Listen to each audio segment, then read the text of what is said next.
So, got a question from Daiki. Should AI run or rehearse customer interviews? Run them, no. Rehearse them, potentially. Help you around the process? Definitely. So, the reason it can't really run them, even if the voice was better, is because there's not a great benefit to someone sitting down and answering these questions for you. They do it because it's a way to be heard and to share a piece of their life and to complain or to share their expertise or to share their problems. The moment they realize there's not a caring human being on the other side of that, they are going to be completely disengaged. So then the way, like, the naive solution to this would be, well, let's pay them for their time. But when you pay people for their time, what happens is you don't find out if they actually care, because now they've got a reason to answer the questions, which isn't that the topic actually matters to them.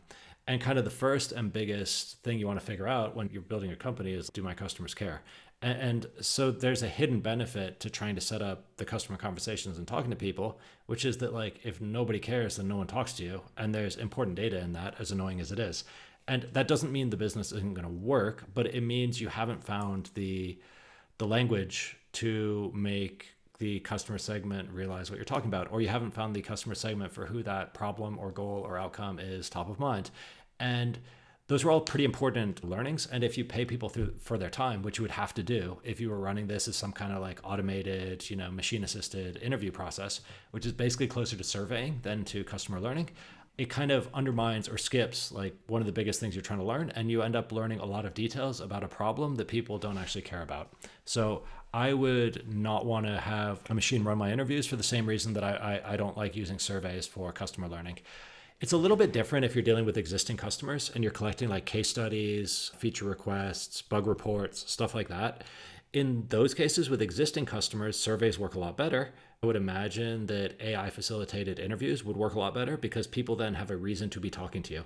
They're paying customers, they have a specific problem or goal, or they appreciate the help you've done, and they're like willing to share that story for one of those reasons. Early stage customer learning with non-customers, I wouldn't try it. In terms of developing your skills as a founder, that is more promising. When I teach workshops and teach teams how to run this, we often do mock conversations where I give them a random startup idea. One person is the customer, one person is the interview. Here's your startup idea. Here's what it's about. Try to learn about the customer's approach to the problem, their current solutions, without talking about your idea.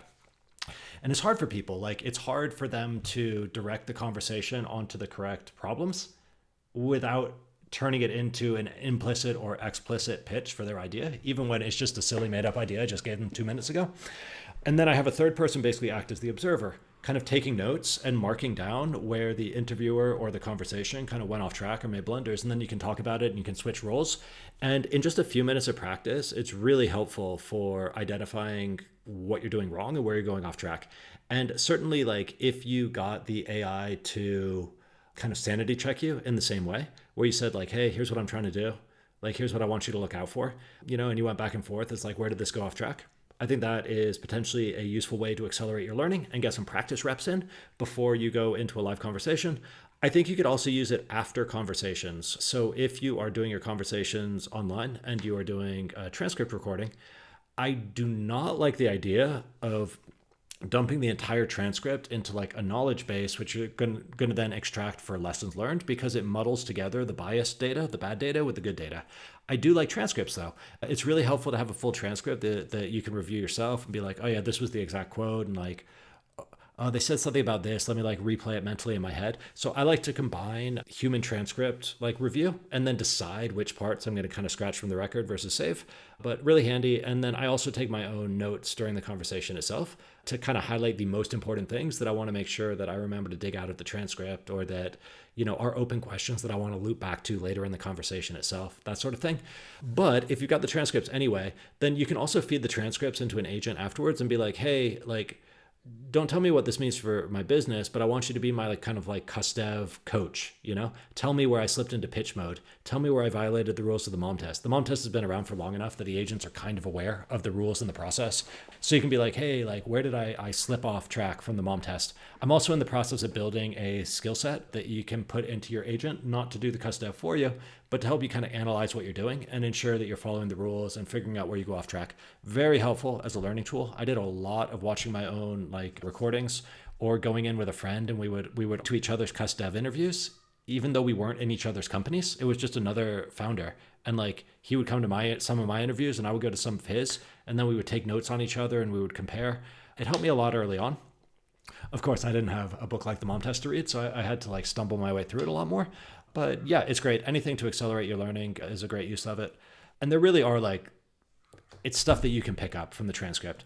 You can totally pick it up yourself. Like if you just read through your own transcript or your own notes, you'll be like, whoops, screwed up there.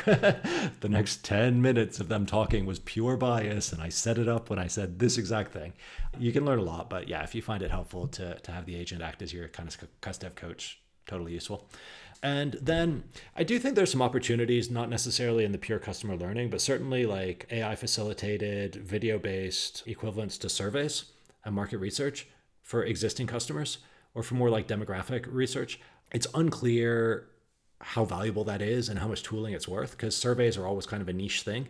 But there probably are some opportunities there where you could get higher fidelity and better like feature requests and testimonials at scale from existing customers. Practice thing would be cool. If you want to go the practice route for what you're thinking about in terms of your tooling, check out some of the tooling that's around training salespeople. There's a lot of like automated ways to look at the video recordings and the transcripts and basically like get a score, even live, about how well you're doing as a salesperson. You know, like the percentage of the time you're talking versus listening, like the tone of the conversation. It's like, are you on script or off script? There's like a really rigorous process for basically training up new salespeople within a sales organization. And they've got some pretty good both process and tooling around that. So if you wanted to borrow some of their playbook and apply it to learning and analyzing your cus-dev progress, you totally could. And that would be quite an interesting thing. I think a lot of students and new entrepreneurs would benefit from that sort of thing. Not sure how much you could sell it for, because customer learning isn't quite as high value in terms of people's willingness to pay as sales, but you know, I would certainly be interested in it.